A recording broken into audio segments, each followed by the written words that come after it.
Halo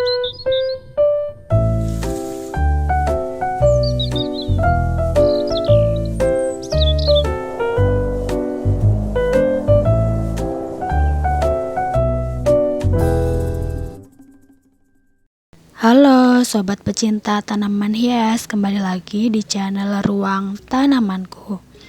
Nah, di video kali ini kita akan membahas tentang micin yang katanya bisa digunakan sebagai pupuk tanaman.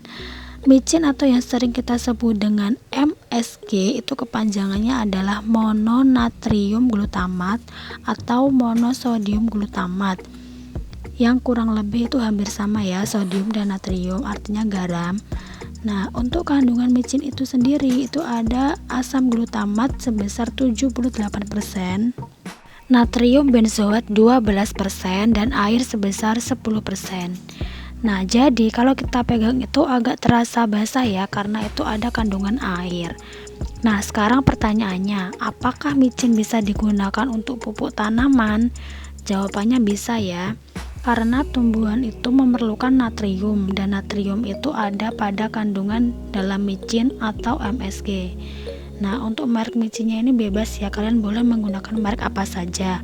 Kebetulan di sini saya menggunakan Miwon.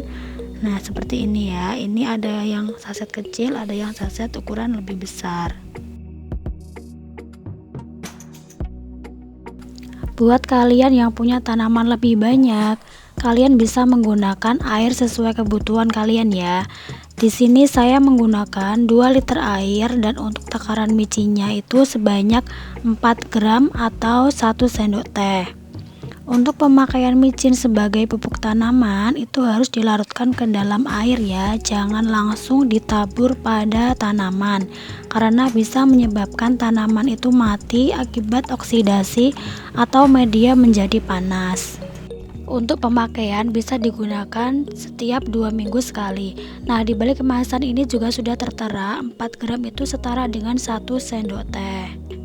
Untuk pengaplikasian larutan micin ini ke tanaman itu takarannya sebanyak 100 ml, atau kalau kalian nggak punya gelas ukur bisa menggunakan gelas biasa itu sekitar 1 gelas. Ini kita langsung aplikasikan ke tanaman. Nah, untuk penyiramannya bisa langsung diguyur maupun dispray pada bagian daun dan tubuh tanaman, tetapi jangan disemprot pada tanaman yang sedang berbunga atau berbuah, karena bisa menghambat pembungaan atau pembuahan. Nah, untuk manfaat micin sendiri pada tanaman itu, yang pertama, meningkatkan kadar air pada tanaman.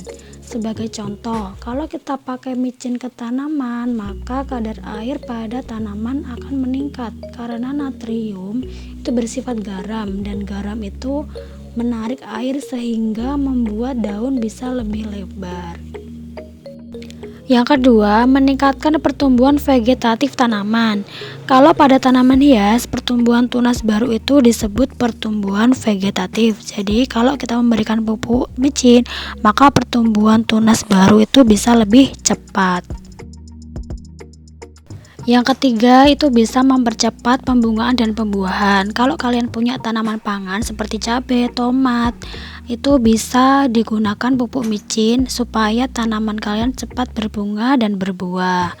Kemudian yang keempat, itu menambah kekebalan tanaman dengan asupan asam glutamat sebagai asam amino, sehingga nggak mudah diserang penyakit. Dan yang kelima, membuat daun tanaman menjadi lebih hijau. Maka disarankan jangan spray atau menggunakan larutan micin untuk tanaman hias yang daunnya berwarna. Nah, jadi kesimpulannya teman-teman, sebenarnya penggunaan pupuk micin itu baiknya untuk keadaan darurat saja atau alternatif kalau di rumah tidak ada pupuk. Karena pada dasarnya micin itu merupakan bumbu dapur dan bukan pupuk. Dan disarankan baiknya tidak menggunakan micin itu untuk tanaman hias koleksi seperti aglonema, monstera, dan lain-lain. Kalau untuk tanaman pangan seperti cabai, tomat, terong itu masih boleh lah ya, karena untuk mempercepat pembungaan dan pembuahan. Nah, cukup sampai di sini dulu video kita kali ini. Semoga teman-teman memahami penjelasan yang sudah saya sampaikan. Sebelumnya, jangan lupa like, komen, dan subscribe. Sampai ketemu di video selanjutnya. Bye bye.